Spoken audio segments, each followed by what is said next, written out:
Pemirsa, kita memasuki kabar nang penambahan. Pengurus Yayasan Kanker Indonesia Banjarmasin menggelar rapat kerja pertama membahas terkait berbagai rencana dan program jangka pendek maupun jangka panjang untuk mengatasi permasalahan pengidap kanker di Kota Seribu Sungai di Hotel Ratan Inn Jalan Ayan IPA 5,5 Banjarmasin beisukan Sabtu 13 Agustus 2022. Pengurus Yayasan Kanker Indonesia Banjarmasin menggelar rapat kerja pertama membahas terkait berbagai rencana dan program jangka pendek maupun jangka panjang untuk mengatasi permasalahan pengidap kanker di Kota Seribu Sungai di Hotel Ratan Inn Jalan Ayan IPA 5,5 Banjarmasin besukan Sabtu 13 Agustus 2022. Wali Kota Banjarmasin Ibnu Sina Waitakuni Prima TV menyatakan Yayasan Kanker Indonesia Banjarmasin wacananya akan membangun klinik di Jalan Ayan IPA 3,5 atau di kawasan Rumah Sasirangan Kreatif samping Flyover Banjarmasin Timur. Klinik ini nantinya menurut Ibnu Sina akan membantu warga yang mengidap penyakit kanker namun memiliki keterbatasan dalam pembiayaan serta sebagai wadah bagi pengidap kanker untuk berkonsultasi. Hari ini saya membuka acara raker GKI Cabang Banjarmasin dan kami mengucapkan terima kasih atas kontribusi dan juga kiprah YKI selama ini, karena Yayasan Kanker ini kan salah satu upaya kita untuk memberikan layanan dan juga pendampingan kepada masyarakat, dan kami terima kasih banyak karena rencananya memang nanti ada tempat untuk konseling termasuk juga untuk mendirikan klinik ya, klinik YKI Kota, bagian dari ruangan yang ada di kawasan samping Flyover di Rumah Sasirangan Kreatif yang sudah dibangun. Lalu kemudian di situ menjadi kantor saja. Kemudian unit layanan dalam bentuk mobile itu tadi tidak harus memiliki mobil sendiri, tapi bisa bekerjasama dengan dinas kesehatan.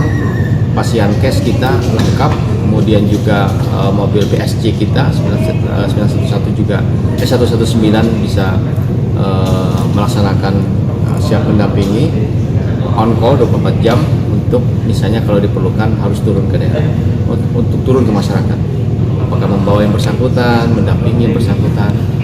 Jadi saya kira itu yang paling. Dewan Penasehat Yayasan Kanker Indonesia Banjarmasin Dr. Samuel L. Tobing berharap melalui rapat kerja ini dapat mendeteksi dini terjadinya kanker, dikarenakan pada tahun 2023 mendatang akan dilaksanakan imunisasi kepada remaja putri umur 12-13 tahun terkait kanker leher rahim untuk mengidentifikasi sejak dini sehingga dapat dicegah. Ya, jadi rapat kerja ini penting ya untuk menyusun program di mana kita lihat bahwa angka kejadian kanker ini belakangan sangat tinggi, dan ini sebetulnya hal-hal yang mungkin bisa kita cegah.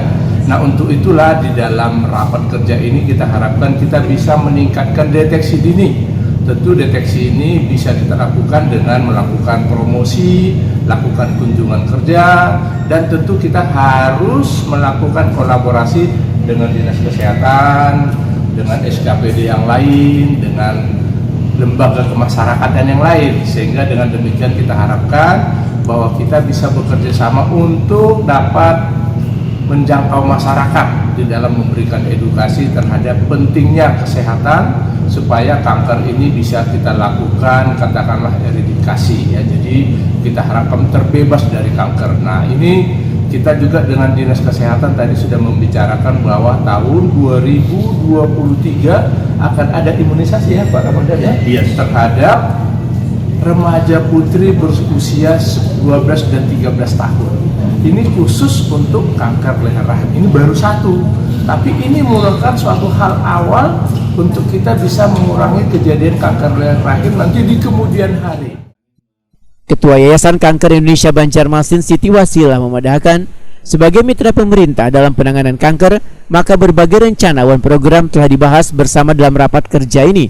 Menurut Siti Wasila, angka kasus pengidap kanker di Banjarmasin masih terbilang tinggi. Salah satunya pengidap kanker leher rahim dan kanker payudara lantaran terlambatnya pelayanan pengobatan oleh warga dikarenakan faktor ekonomi, sehingga sebagian warga yang terpaksa harus mengabaikan penyakit membahayakan tersebut. Kami merencanakan kegiatan khususnya untuk tahun pertama setelah pelantikan pengurus sampai dengan tahun, dan tentu saja kami juga menyiapkan rencana kegiatan jangka panjang. Rencana kegiatan jangka pendek dan jangka panjang kami bicarakan.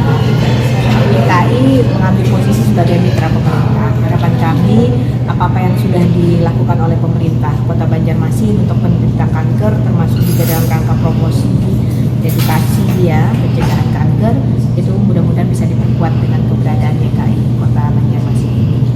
Kita itu masih sebagaimana tren nasional ya, angka tertinggi berkaitan dengan kanker leher rahim, kemudian kanker payudara. Nah, kasus-kasus yang banyak kita temui kan terlambat ke layanan kesehatan. Jadi sudah tahu ada perubahan pada fisik ya. Kalau kanker leher, kalau sampai sudah ada gejala itu berarti parah.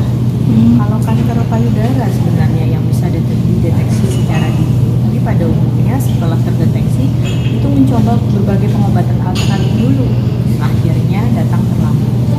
Dan banyak kasus yang berkaitan